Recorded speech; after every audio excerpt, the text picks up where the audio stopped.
So, a few years ago, I made a top 10 strongest Pokemon owned by Ash video. It's been quite some time since I made that video, and with Journeys out now and Ash conquering the league, Mr. Ketchum has captured quite the arsenal of strong Pokemon. Today, I wanted to do another updated countdown of his top 10 strongest, and here to help me do that is Lumiose Trainer Zac. What's up everyone, Lumiose Trainer Zac here, and it's great to be helping out Mystic today. When you're done here, be sure to check out the video we did on my channel going over Ash's most overrated Pokemon.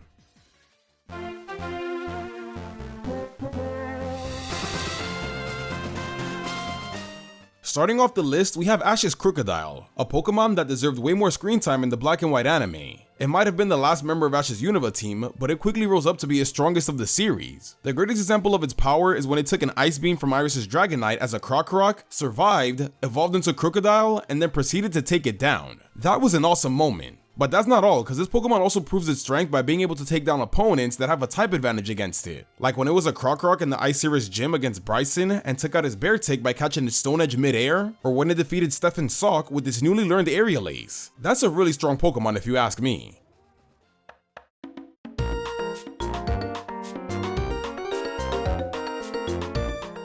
Earlier I mentioned strong Pokemon Ash had captured since our last video. Let me introduce to you guys Ash's Lycanroc. Lycanroc is by far one of Ash's most powerful Alolan Pokemon, and to be honest, it carried him through a lot of important battles on his Alolan journey. It helped out against Nanu, Olivia, the Alola League, and it even got special training from Tapu Bulu. I can sit here and try to explain it, but you guys just have to watch Lycanroc to really grasp its power. When it gets angry too, with all the rage and the red eyes, it becomes a destructive monster. One important lesson that I've learned is to not get Lycanroc's fur dirty, or else it's going to become angry. Oh, and it was pretty adorable as a Rockruff too.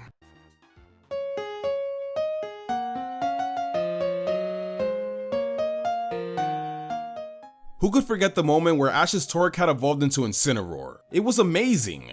Even though it never really showed off its true strength after evolving, based off his performances as a Torracat, you can only assume that he's an absolute beast right now. For one, he was able to do some decent damage to Guzma's team, and he was pretty strong. But the biggest reason why it's one of Ash's strongest Pokemon is because as a Torracat, its main goal was to defeat Kukui's most powerful Pokemon, Incineroar. This Pokemon alone made the Mask World undefeated in Alola, so the fact that it was able to beat it as a Torracat in an intense match says a lot. It's already proven that it's stronger than Alola's most powerful Incineroar, so just imagine how strong it is now after fully evolving. Maybe that's why they haven't let it battle at this form yet, it's just too powerful to handle.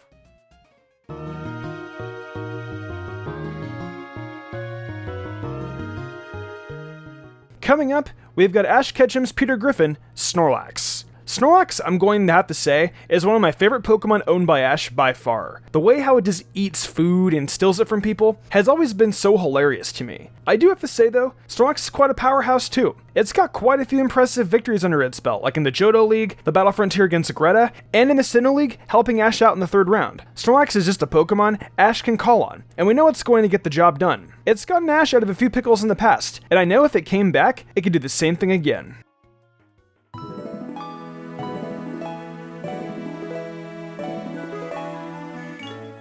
Next up is Ash's Infernape. We all love him. Now I could easily talk about its you-know-what ability and call it a day, but that wouldn't really be doing Infernape justice, would it? He's so much more than that, even without the ability. This Pokemon's goal was to prove Paul wrong for abandoning it, so it helped Ash rack up lots of important wins. As a Chimchar alone, it played a big part in helping Ash defeat Fantina, Byron, and Candace. Then it evolved all the way into Infernape and helped Ash win his final Sinnoh Gym badge against Volkner. That's 4 gyms in a row. The last one being where it mastered its overpowered Blaze ability. With this insane version of Blaze, Infernape basically goes Super Saiyan, and it's what allowed Ash to finally get the win over Paul in the Sinnoh League. Such a satisfying moment that was achieved thanks to a really strong Pokemon.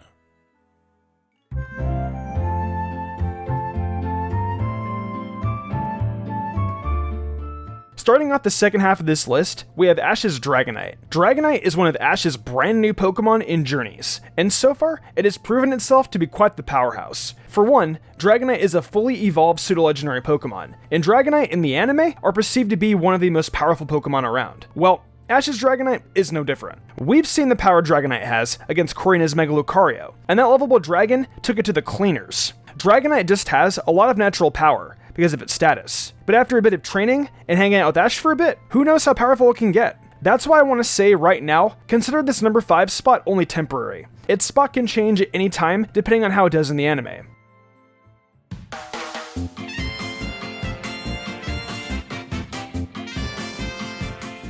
Ash's Sceptile will always be remembered for its awesome personality, and even though it didn't perform as well as we would like during the start of the Advanced series, Ash still managed to turn this gecko into one of his strongest Pokemon. Before even getting to its most famous moment, there's still a few moments worth mentioning, like when it defeated Norman Slacking thanks to its Overgrow ability, or when it used that same ability to go toe-to-toe with Mace Blaziken. There's also the time that Ash uses his Sceptile to battle a rampaging Deoxys, and it was able to hold its own for a while and even catch up to its speed form. That's insane.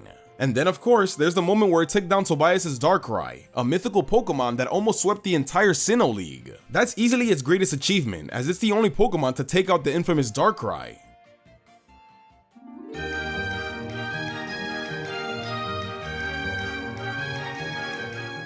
I used to have a grudge against the Fire Lizard, but I'm glad I've learned to love it. In the number 3 spot, we of course have Ash's Charizard. Now Charizard has always been one of Ash's most powerful Pokemon, even in Kanto when it didn't obey him. Time and time again since the beginning, Charizard has been one of Ash's biggest aces in the hole. We've seen it come in clutch in the Orange Islands, Johto, the Battle Frontier, and even had some love in Pokemon Black and White, which is the only part I actually enjoyed. I also loved seeing Iris' Dragonite get smacked in the head. It was pretty hilarious. The entire time Charizard was gone, it was in Charcific Valley training, so that also counts for something. Charizard is just so powerful, and it continues to grow even now, as far as I know anyways. I know if Charizard came back now in Journeys, it would be rockin'. I would also really love to see it battle against Ash's Dragonite. I would love to see how Dragonite stacks up to the GOAT.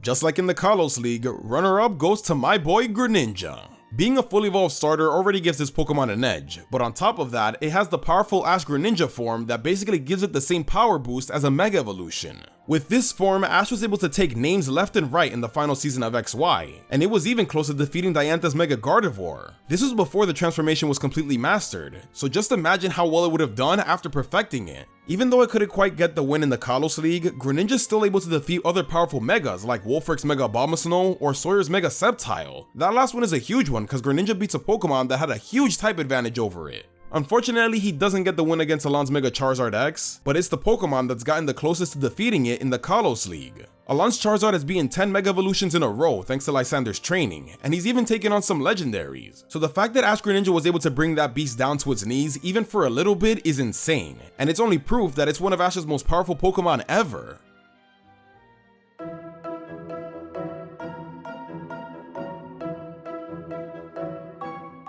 Finally, coming in Ash's strongest Pokemon, we have Pikachu. Pikachu has been with Ash since the very beginning, and has proven itself time and time again that it is a monster. Regardless of how crazy the anime can be with it losing to a level 5 Snivy, Pikachu has beaten legendary Pokemon before, a Dragonite, and definitely has a lot of wins under his belt as being Ash's most handy Pokemon. Ash and Pikachu are an iconic duo, and the bond they share practically makes them unstoppable. Due to how long they've been together, I couldn't not put Pikachu at number 1. Pikachu does reset its level every time according to theorists and all that other blah, but it's able to bounce back and be even stronger every time it goes to a new region practically. There's also the fact that Pikachu now can Gigantamax. That's also another really important reason as to why we think Pikachu is Ash's strongest Pokemon. Pikachu is broken, and we really can't explain its power, but whatever that power is, we know it's strong. Ash and Pikachu are a real threat in the battlefield, and I am happy I can honor Pikachu with being at the number 1 spot.